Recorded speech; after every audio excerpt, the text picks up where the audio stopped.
Moshiach in the footsteps of the Messiah based on the writings of the Gaon of Vilna, volumes 1 and 2 help accelerate the Messianic era by unraveling the riddle of the twin messiahs, the Josephic and Davidic messiahs, according to the secret teachings of the Gaon of Vilna.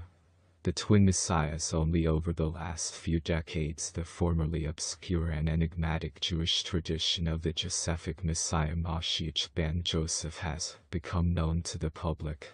In the overall picture, however, and certainly with its plethora of ornate details, this fundamental teaching continues to remain unknown. At best, Judaism's secret doctrine of the Josephic Messiah, as elaborated in the Kabbalah, is very confusing, even being subject to misuse and gross distortion. One should be prepared, as the explanation presented here of the Messiah has little to do with the Christian and Western cultural understanding. Yet, this phenomenon is precisely so. Hiddenness and unrecognizability are part of the essence of the Josephic Messiah. He is a master of the art of disguise. This is also the Torah's intention in the verse. Joseph recognized his brothers, but they did not recognize him. Genesis 42:8. Rabbi Hillel Rivlin of Shklov, 1758–1838, writes, Joseph recognized his brothers, but they did not recognize him. This hiddenness characterizes Joseph, not only in his generation, but in every generation in which the Josephic Messiah recognizes his brothers, but they do not recognize him. It is part of a diabolic scheme that the qualities of the Josephic Messiah are concealed in the final period of the footsteps of the Messiah. Due to our many sins, he is scorned as well. If this were not the case, our suffering would already have ended. If only Israel would recognize the Josephic Messiah's footprints, i.e., the signs of his presence, the ingathering of the exiles, etc., including the Messianic role of science and technology, we would already have seen the complete redemption. What makes the Josephic Messiah such a complex subject is that it is only one half of a larger picture. The other half, which is more familiar to everyone, is known as the Davidic Messiah, the Davidic King Messiah, or simply the Messiah. Together, they are known in the Zohar and in the Gaon of Vilna's commentaries as the Trim Shechin, the Zohar's Aramaic term for the two messiahs, the Josephic Messiah and Davidic Messiah. The Josephic Messiah between these two cosmological forces that forms the hidden landscape upon which the drama of the entirety of world history unfolds. It is for this reason that I have chosen to translate the term as the twin messiahs. It must be emphasized that in the language of the Torah masters and Kabbalah sages, the appellations of the Josephic Messiah and the Davidic Messiah refer to much more than the historical Joseph and David.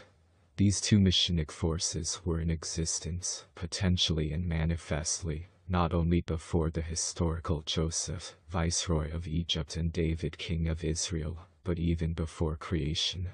Rather, Joseph and David are specific constellations of the forces of the twin messiahs incarnating, as it were, in historical time and space.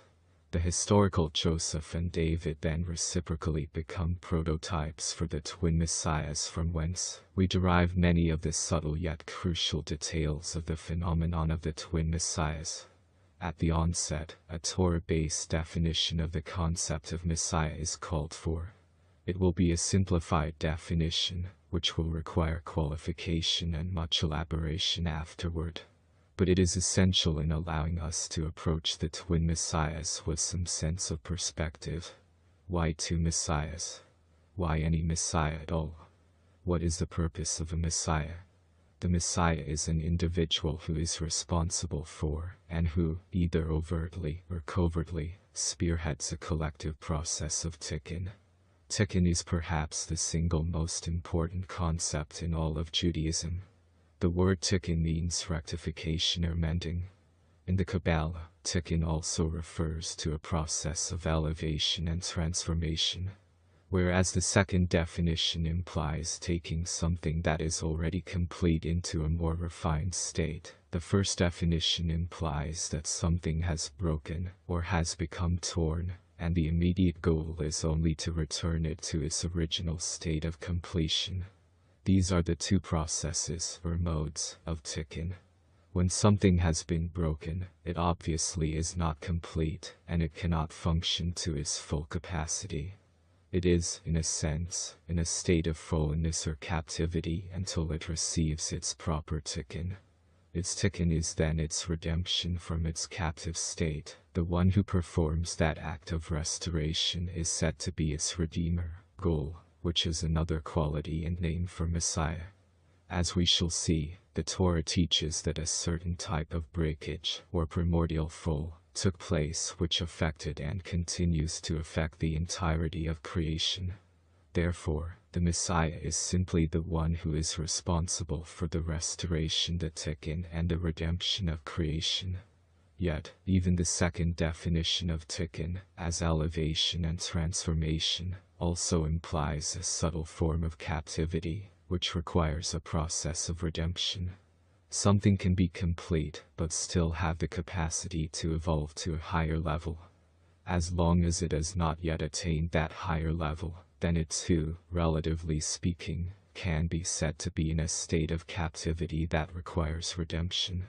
The one who accomplishes the act of transformation has released it from the bondage of its static level of completion. This type of redeemer is also a Messiah. At present, we can understand the need for the first type of Messiah, one who will restore the world to its former state. But where does the second type fit into the picture? When was the world so complete that it needed only to be elevated to higher and higher levels of completion and perfection? The answer is the Garden of Eden. When Adam Harishon, the original higher dimensional consciousness being composed of both masculine and feminine, was created, he was placed into a higher dimensional reality that was essentially perfect. His mission was to elevate and transform that which was already in a completed state. In spite of the fact that nothing had broken and nothing had been torn, all life was still undergoing a staggering spiritual evolution. The entire hierarchy of life, human, animal, plant, and mineral, was rising higher and higher. The one orchestrating this was Adam. Even in the original utopian description of the Garden of Eden, Adam was life's redeemer and the world Messiah. After the proverbial eating from the higher dimensional fruit of the tree of knowledge of duality, reality and Adam's mission radically changed. The fall of man was a cosmic shattering and an existential rip that reverberated throughout the entire fabric of creation. Adam now had a new task to perform, for through his actions, everything had collapsed into a lower world order. A new mode of tikkun was therefore required, the tikkun of rectification, restoration, and purification. This does not mean that his original task of higher transformation had been nullified. It only means that until he mends that which has been torn asunder, his original task gets delayed a while. In the end, he must and will return to complete it as well. Thus, Adam, presently wearing the form of world humanity, is now 2 steps removed from God's true intent. First, we, as humanity, have to fix up what has been shattered, and then we have to take up where Adam left off, and finish his original work of elevation and transformation. Where there was originally intended to be one singular mode of tikkun, now there are 2 modes.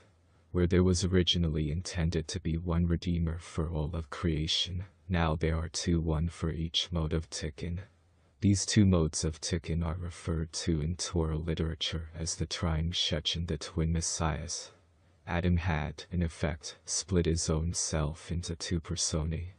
Adam is the twin messiahs. The creation of a dual world order, now dependent upon a 2-stage tikkun, is the actual origin of all duality, good-bad, male-female, heaven-earth, sun-moon, this world, next world, etc. That is the bedrock of our present reality. These sharp distinctions did not exist in the higher world of transformation, which functioned according to a law of singularity known as the tree of life. All duality is a direct consequence of Adam's act of partaking from the tree of knowledge of opposites, good and evil, which, as its name implies, is the primal source of all duality. In general, the Redeemer, whose mission is fundamentally one of restoration and purification, is known as the Josephic Messiah. The Redeemer, whose mission is fundamentally one of elevation and transformation, is known as the Davidic Messiah. Similarly, the period of time that we are in now, i.e., after Adam's fall and expulsion from Eden, is broadly designated as the year of the Josephic Messiah. This is the period of time for his mode of tikkun. As explained in the introduction to the book, the present world order is scheduled to exist for 6,000 years. It is during this time that the tikkun of rectification must take place in small increments. Although, in general, this entire period is the providence of the Josephic Messiah, it is the second half of the 6th millennium, i.e., from the year 5600 to 1740, which is the essential period for the tikkun of the Josephic Messiah. After this tikkun will be completed, i.e., near the very end of the 6th millennia, then we will enter the period of time designated as the year of the Davidic Messiah, since it will then be time to finish the mode of the original tikkun of transformation. Surprisingly, the famous era of the Messiah, Ben-David, so much described by the prophets and formulated by the sages, yet so clouded in obscurity, is none other than a return to the original, but unfinished Garden of Eden, and the Davidic Messiah is none other than the original Adam Hershon himself before the fall. This is certainly a return full circle if there ever was one. This principle is included in the rabbinic formula, Sof Masad Mitshava Tekila. The final act returns to the original intended thought. The statement that there are distinct modes and periods for each of the twin messiahs must now be qualified. In truth, there is much overlapping between the two. The Ben-David mode is always present in the immediate background of the Ben-Joseph mode, and vice versa. In other words, a fractal spark, nitzitz, of the lower tikkun of the Josephic Messiah, is always present within the higher tikkun of the Davidic Messiah. Conversely, a fractal spark of the higher tikkun of the Davidic Messiah is always present within the lower tikkun of the Josephic Messiah. This interpenetration of the twin messiahs is true on two levels, and thus the term Triune Shechen has two meanings. The processes of the Josephic Messiah and the Davidic Messiah occur together, at all times, in every generation, and in all places.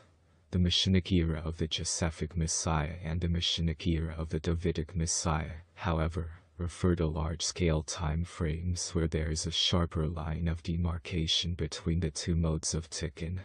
The first aspect of the twin messiahs that functions on the generational or micro-time scale, i.e., on an annual and daily basis, is the generational twin messiahs. The second aspect of the twin messiahs, which functions on the millennial or macro time scale, is the millennial twin messiahs.